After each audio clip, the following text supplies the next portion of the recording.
Salut à tous, c'est Lounès, j'espère que vous allez bien. On se retrouve aujourd'hui pour une nouvelle vidéo. Qui dit nouvelle vidéo d'ailleurs dit également nouveau format, puisqu'aujourd'hui on va analyser le fichier backtest d'un membre du mentorat, donc du Rich Forever Mentorship.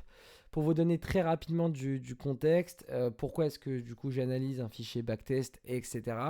Chaque membre du mentorat a un suivi personnalisé. Moi, de mon côté, j'ai un fichier Excel avec leur progression, leur courbe de progression, les points sur lesquels ils doivent travailler, sur lesquels voilà, ils doivent s'améliorer, également les points positifs sur lesquels, entre guillemets, ils peuvent mettre de côté et se concentrer sur leurs défauts afin d'être le trader le plus complet. Aujourd'hui, on ne se retrouve pas avec un trader qui voilà, est déjà en train de trader sur les marchés, etc., mais qui est en construction de stratégie. Pour vous donner très rapidement donc, du contexte, sur le mentorat, on a deux parties. On a une partie VOD pour la schématiser avec un suivi vidéo très complet. Et voilà, bon, c'est vrai que je fais un peu la pub de mon service, mais parce que j'en connais la qualité. Et à côté de ça, on va avoir également la construction d'une stratégie. Donc c'est en deux parties. Une fois que vous avez visionné les VOD, il y a la partie pratique. Donc il y a une partie théorique, entre guillemets, et une partie pratique. Et sur la partie pratique, c'est très simple, on va backtester à fond. Depuis 2020, depuis 2021, d'où les. Vous voyez qu'il y a des dates là, 2021, 2021, alors qu'on est en 2024. Et donc, on va backtester une stratégie pour créer un trading plan. Ok. Le but, moi, de mon côté, c'est de faire en sorte que les traders soient totalement indépendants et qu'ils ne dépendent absolument pas de mon billet ou de ma vision du marché. D'ailleurs, chose très intéressante, j'ai des traders qui n'ont pas les mêmes setups que moi au sein de mon mentorat. Et je trouve ça super, puisqu'ils ont trouvé leur rythme de croisière et puis leur manière de trader. Moi, de mon côté, j'ai mes propres setups et je les partage, j'ai aucun problème avec ça ou avec ma manière de trader, même avec ma manière de backtester. Donc, je préfère être plus, entre guillemets, que mon travail serve plus d'un point de repère, mais ensuite que la personnalité de chacun prenne le dessus pour avoir le trading plan qui colle au mieux à la personnalité du trader. C'est pour moi la meilleure méthode pour réussir en trading. Ce n'est pas de vendre un trading plan tout fait et de dire applique ça, ça, ça. Puisque malheureusement, il y a un facteur qui, lui, n'est pas mesurable dans le trading. Et je pense que vous le savez à force de m'écouter au quotidien, quoique j'en ai pas énormément fait de vidéos. Mais c'est la psychologie. La psychologie, elle est façonnée d'énormément de choses, dont le passé. Et on a tous un passé différent. Donc, vendre un trading plan ou donner un trading plan à la lettre et qui doit être respecté à la lettre comme moi je le respecte, c'est pour moi plus difficile que d'avoir son propre trading plan avec ses propres règles et quelque chose qui fit très bien sa psychologie. Enfin bref. Voilà, c'était ma manière de vous donner un petit peu de contexte, on va dire, pour vous expliquer en quoi est-ce que ça va traiter, en quoi la vidéo va traiter. Maintenant, concernant ce backtest-là, donc c'est Samuel. Samuel, c'est un trader qui a rejoint le mentorat depuis très peu de temps tout de même, qui surtout a d'autres activités à côté du trading. Vous imaginez bien que s'il est en construction de stratégie, c'est qu'il n'en vit pas encore. Et donc voilà, il a d'autres activités à côté, qui fait qu'il n'a pas non plus énormément de temps, mais lorsqu'il a du temps, il est focus et il se concentre. On n'est qu'à son troisième backtest. Donc voilà, c'est tout début de trading. C'est normal que ça va être, je veux dire, pas très clair, que même son graphique va pas être extrêmement clair. Mais le but, c'était pas non plus de prendre un backtest d'un trader extrêmement avancé. Pour deux raisons. Premièrement, parce que ça aurait été extrêmement long. Et puis deuxièmement, puisque je lui donnerais des conseils qui finalement relèveraient de tout l'intérêt de mon mentorat. Et donc, enfin, finalement, je fais bénéficier d'un service qui a été vendu au préalable à un trader, et puis je le partage, on va dire, de manière gratuite en donnant énormément de conseils de plus-value qui sont le résultat d'énormément de backtests et d'années de boulot. Donc voilà, en l'occurrence ici, je trouvais ça pas dérangeant de vous partager et de vous faire une étude de cas sur son backtest. Qui plus est sur du 4 heures. Pourquoi est-ce que c'est sur du 4 heures et pas sur du 15 minutes, 1 minute? Si vous avez vu l'explication de mon trade, la vidéo sur l'explication de mon trade, vous avez vu que moi je trade en 1 minute. D'ailleurs, je suis en train de transitionner vers quelque chose qui ressemblera à ce que je vais vous montrer là. Parce qu'aujourd'hui, j'ai voilà, des activités à côté du trading qui me prennent beaucoup plus de temps qu'avant. Et qui font que je ne peux pas être sur mes graphiques en 1 minute. Et donc, voilà, je fais que de louper des opportunités. C'est intradable. C'est impossible pour moi de trader. Donc, je suis en train de basculer vers du swing, voire du trading à long terme, sur prendre des positions sur plusieurs jours et voire 1 semaine. Voilà, je suis en train de me reconstruire une stratégie qui va être tout de même la même, mais juste avec des time frames différentes. Ce qui ne va pas réellement changer grand-chose, hein, vu que le marché en soi est fractal. Mais voilà, c'est du 4 heures. Je trouvais que c'était cohérent, finalement, même avec ma vidéo comment construire un billet haute time frame, puisque j'ai remarqué qu'avec Samuel, son gros problème, et c'est le problème de beaucoup de personnes, que ce soit dans le mentorat ou en général, c'est de construire un billet HTF. Avant de vouloir trader en 1 minute, 15 minutes, 30 minutes, peu importe la time frame sur laquelle vous exécutez vos positions, il est extrêmement important de comprendre son billet et surtout d'en établir un. Puisque finalement, c'est votre billet qui va déterminer l'issue de votre trade pardon, en petit time frame. Et ce que j'avais remarqué avec Samuel, et c'est normal puisque c'est que son troisième backtest, hein, je le souligne, c'est surtout que voilà, il essaie de prendre des positions immunisées. Je trouvais qu'il, on va dire, voilà, cramait les étapes. Alors que son billet HTF était vraiment pas assez cohérent et correct. Et donc, voilà, je lui ai conseillé de repartir sur plutôt du backtest, mais en 4 heures. Donc, ça va pas être des analyses de position, mais des analyses de billets. D'accord. Voilà, maintenant que j'ai dit tout cela, je vais juste mettre ça sur mon autre écran et on va pouvoir directement commencer à hop, parler donc de son billet et de son backtest. Très bien. Alors, donc Samuel, hein, tu regarderas cette vidéo, enfin tu l'auras avant sur le mentorat, mais je veux dire tu pourras la re-regarder sur YouTube si tu le souhaites. Il est important, c'est que le billet on l'établit sur du 4 heures, tu es sur du daily, donc ça serait intéressant de surtout aller sur du 4 heures. Mais en soi, sur la cohérence du billet, par contre, je suis d'accord avec toi, puisqu'on a retracé ici toute la buy-side liquidity. Voilà, même si tu la traces pas, on va dire que voilà, moi en tout cas, je la vois. On a toute cette buy-side là, on a cette sorte de résistance également ici qui a été cherchée. On est revenu dans cette zone de supply qui, en plus de cela, avait délivré un très beau mouvement. Donc, on est sur un point externe. Voilà, donc ça, c'est un petit tips que je donne. Mais bref, voilà. Donc on est sur un point externe, on a retracé toute cette liquidité-là, on est venu rechercher toutes les buy side et puis on est en train de construire également de la belle sell side, donc de la belle cause à venir récupérer. Donc pour moi, je suis également d'accord sur ce billet-là. Maintenant, c'est vrai qu'on ne pourra pas mieux timer le marché. De toute façon, le but, c'est pas de timer le marché, mais on ne pourra pas avoir une analyse bien plus claire puisqu'on est en daily, on n'est pas en 4 heures ou en 1 heure. Donc voilà, moi, ce que je t'avais demandé, c'était la direction du billet et tu me l'as donné, donc c'est très bien. Super, donc c'est exactement ce qui a été fait. Le prix a bien donc chuté. T'avais eu ta brise, enfin, on a cassé une zone pertinente en 4 heures. On était revenu du coup sur cette zone-là en daily. Et donc, on commençait à chuter. D'accord. Alors, d'ailleurs, on a tout ce mouvement-là. Vu qu'on a retracé tout ce mouvement-là, je pars du principe qu'on va également retracer une bonne partie de ce mouvement-là, voire au moins les 50%. C'est ce qu'on a commencé à faire. C'est ce qu'on a commencé à faire. Il faudra faire attention à cette zone-là tout de même, puisque c'est un point externe de cette impulsion. Donc voir peut-être un petit rebond et ensuite une chute.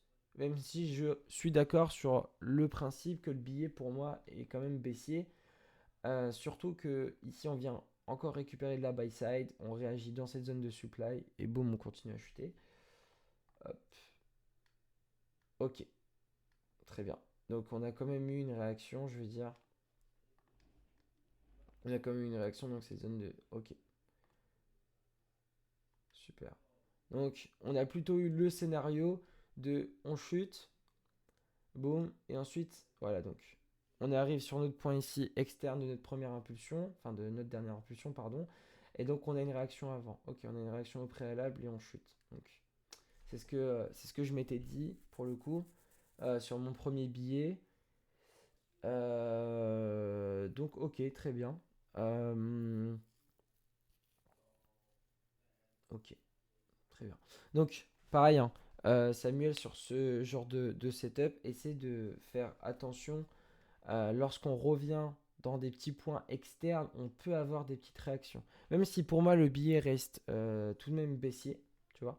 Le billet reste largement baissier pour moi. Euh, Surtout qu'on vient recréer encore de la cause. Il faut tout de même faire attention lorsqu'on vient sur des petits points clés ici qui ont constitué une belle impulsion, une belle leg haussière. Il faut faire attention aux petites réactions, tu vois. Même si pour moi ton billet était tout de même baissier. Euh, Chose importante également à prendre en compte, que ce soit pour les gens qui regardent ça sur YouTube ou même pour toi Samuel, il faut te dire que tout de même tu as eu bon dans le sens où tu as tout de même deviné que le billet avait plus de chances d'être baissier que haussier. Et il a été baissier sur toute cette période-là. Et si on regarde, ne serait-ce qu'en termes de timing, on a au moins 4 jours ici de baisse. Donc il y a largement le temps de récupérer un trade 5R, etc. si on a un setup qui se présente. D'accord. Le but, c'est pas non plus d'avoir 100% des billets, mais même avoir un début de direction, c'est suffisant pour avoir un bon trade.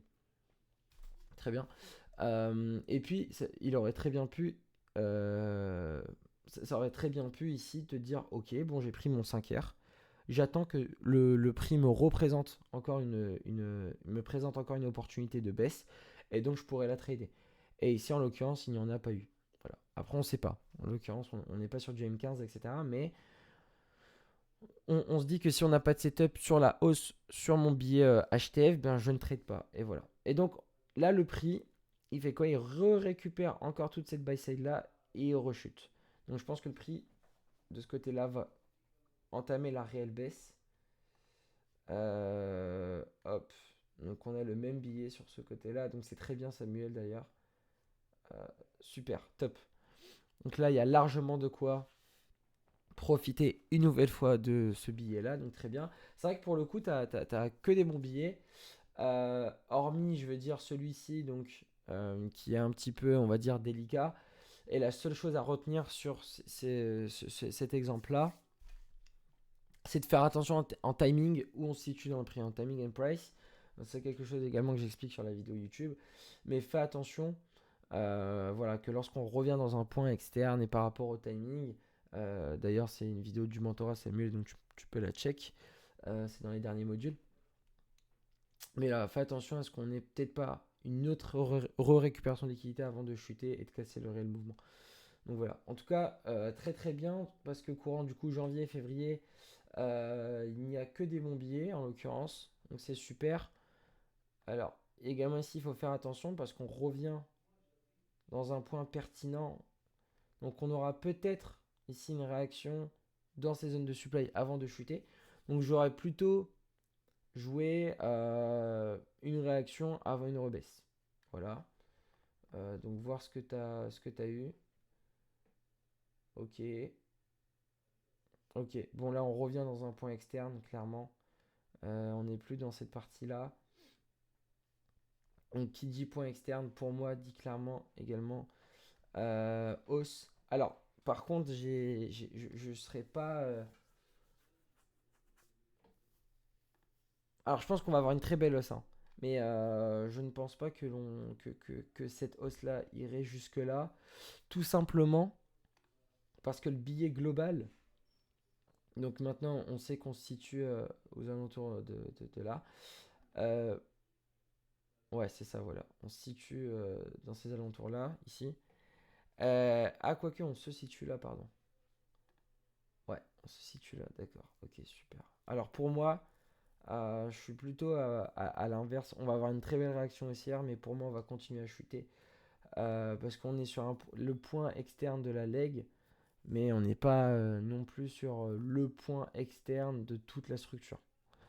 Donc pour moi, ça, c'est plutôt un sell side très important à venir récupérer, qui est une sorte de résistance, enfin de support, que l'on va revenir récupérer. Donc, certes, il y a par contre une belle réaction haussière et on peut profiter du mouvement, mais sur le reste du billet, pour moi, je reste baissier. Et donc, je ne serai pas autant bullish. Ok, Très bien. Bon, bah, le prix nous a donné ce que tu as estimé. Ok, super. Donc là, en l'occurrence, entre guillemets, ça serait moi qui me serais trompé. Et voilà, donc il n'y a aucun problème avec cela. Mais je me serais trompé. Voilà, parce que moi, j'aurais été pour le coup très vigilant. Une fois qu'on aurait dépassé ces buy-side là, j'aurais commencé à être vigilant, surtout quand on serait revenu ici. Voilà. Donc j'aurais profité de la hausse sur ce mouvement-là, mais j'aurais été très vigilant ici. Mais très bien.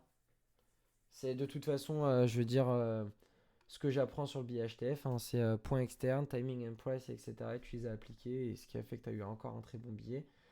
Euh, donc super. On passe à mai maintenant. Ok, donc on revient là.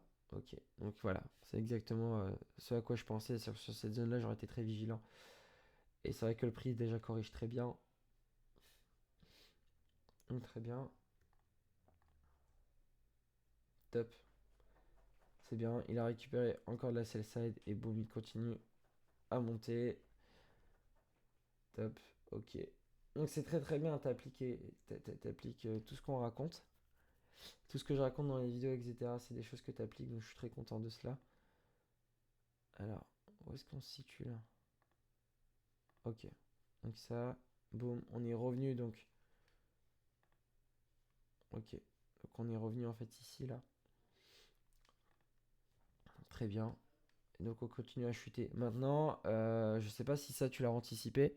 Tu l'as anticipé, c'est très très bien puisqu'on a une belle schématique encore de week off. On a retracé tout le mouvement, on est dans un point externe et on rechute. Hein. C'est très très souvent ça. En tout cas, il y a une très grande probabilité de pouvoir définir ces billets lorsqu'on se situe dans des zones de proportionnalité avec du timing and price cohérent.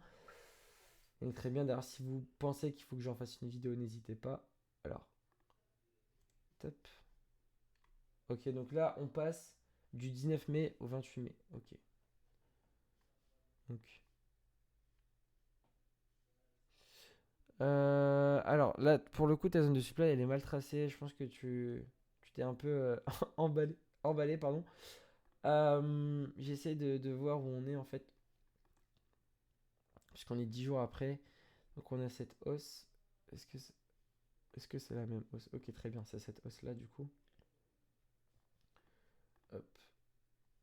Donc on a eu. Ok. Donc on avait eu en gros cette correction. Et on commence à recorriger. Très bien.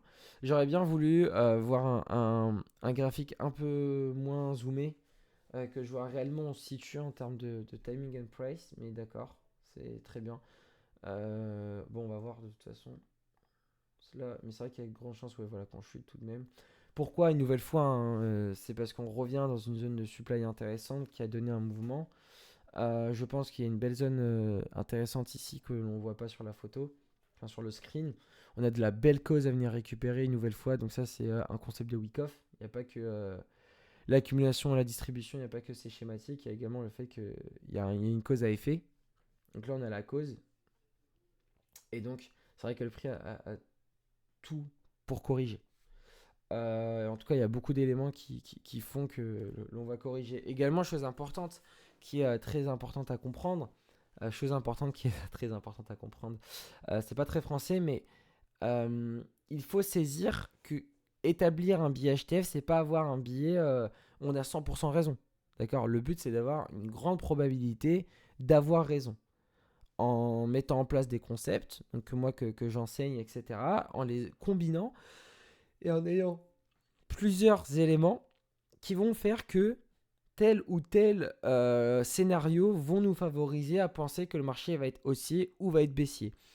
Et c'est ce que applique Samuel au quotidien et qui fait que tout de même, lorsqu'on regarde ses analyses, de janvier jusqu'à mai, l'entièreté de son billet est valable. L'entièreté de son billet est valable. D'ailleurs, ça va être intéressant parce qu'on va pouvoir avancer Samuel. Euh, En l'occurrence, pour moi, ça, c'est une sell side. Donc j'espère que tu as vu qu'on devait la saisir. J'aimerais bien que tu sois un peu plus précis les prochaines fois. Hop là. Hop. Alors. Alors. Bon. Tiens. Super. Voilà. Donc ça, c'est une chose que tu maîtrises pas encore, Samuel, et c'est normal, hein, ne t'inquiète pas. Mais c'est important de comprendre que certaines zones ne sont plus des zones protégées. Elles deviennent de la sell side. En l'occurrence, ici, quand on vient d'un beau biais de supply haussier, enfin baissier, pardon, qu'on revient dans une belle zone de supply et qu'on commence à corriger, la cause à effet, elle part du début, donc de là jusqu'à la fin. D'accord. Et il faut comprendre que parfois, les zones externes ne sont pas des zones protégées. Et ça, eh bien, comment est-ce qu'on fait pour faire la différence entre une zone externe protégée et une zone externe qui vient de la sell side? Ça va être un biais global général. Donc, quand tu vas dézoomer ton graphe, tu vas voir si le biais général il est baissier dans la majorité des cas.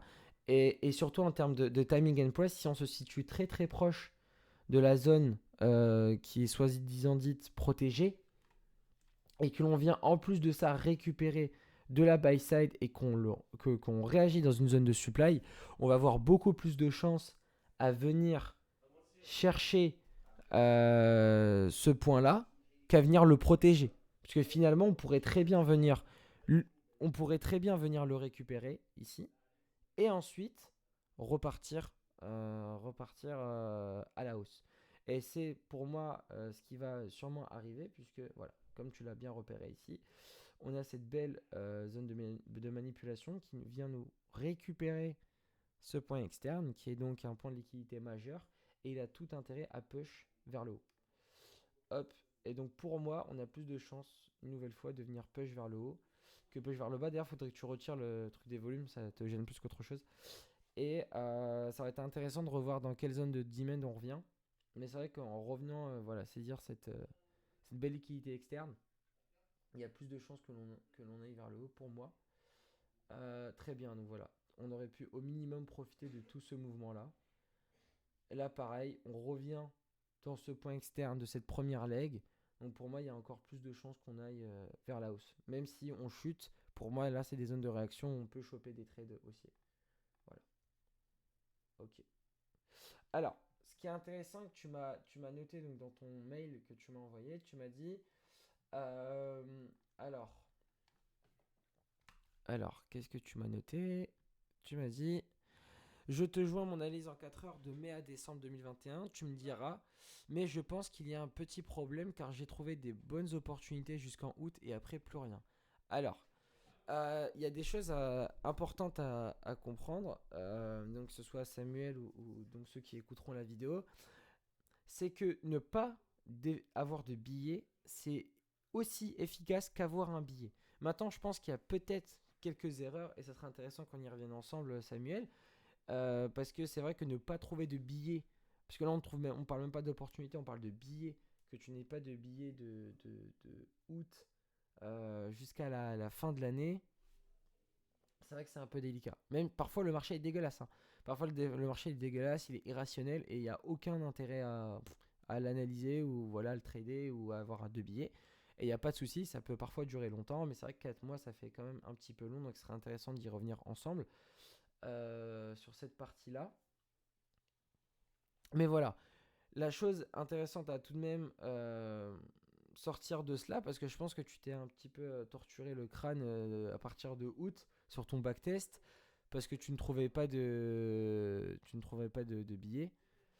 Il n'y a aucun problème à cela, d'accord? Tu peux ne pas trouver de billets pendant un mois et demi, et le marché est dégueulasse. Ce qu'il faut se dire dans ces parties-là, et c'est ce qu'il faudra se dire également quand tu vas trader pour de vrai, euh, c'est qu'il faudrait que tu aies en tête que ces parties-là, enfin que ces périodes-là vont être longues, mais que c'est surtout des périodes où tu préserves ton capital.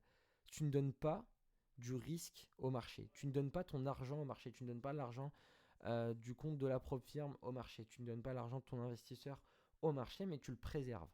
Et c'est aussi important que d'en gagner. D'accord? Et avant même de gagner de l'argent, il faut apprendre à ne pas en perdre. Donc, voilà, comme je te l'ai dit, il y a, je pense que c'est dû à deux facteurs. En fait, que tu n'aies pas trouvé d'opportunité. La première, c'est que le marché n'était pas aussi facile à lire que. Donc, le marché n'était pas aussi facile à lire que ce qu'on a vu avant, là, ensemble. Et aussi c'est parce que je pense qu'il y a eu peut-être quelques erreurs ou voilà, quelques oublis de notions et ça on y reviendra ensemble. Maintenant pour la suite, moi ce que je te conseille de faire, donc ce que je te conseille de faire tout simplement, c'est de, maintenant que tu as cette partie 4 heures qui est tout de même mieux maîtrisée qu'avant, tu peux, à partir de l'année 2021, tu repars début janvier 2021, tu retrades donc avec ton billet H4, mais t'inclus du M15 et du M1. Donc tu refais la même schématique. Pour le M15, tu sais comment est-ce qu'on opère et le M1 également.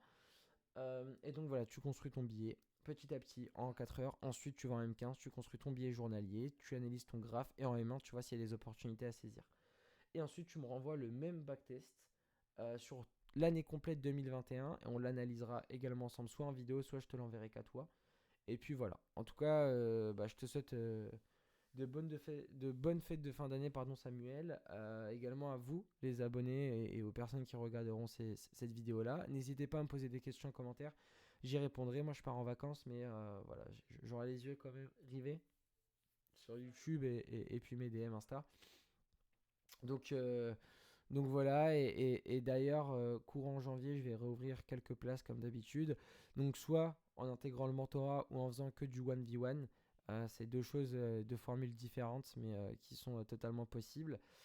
Voilà, donc je vous souhaite de bonnes fêtes de fin d'année. J'espère que la vidéo vous a plu. J'espère que j'ai été également cohérent, puisque il y a certaines choses où je ne suis pas rentré en détail parce que Samuel les connaît déjà et moi également. Et puis les membres du mentorat et la vidéo est tout de même destinée aux membres du mentorat, pardon.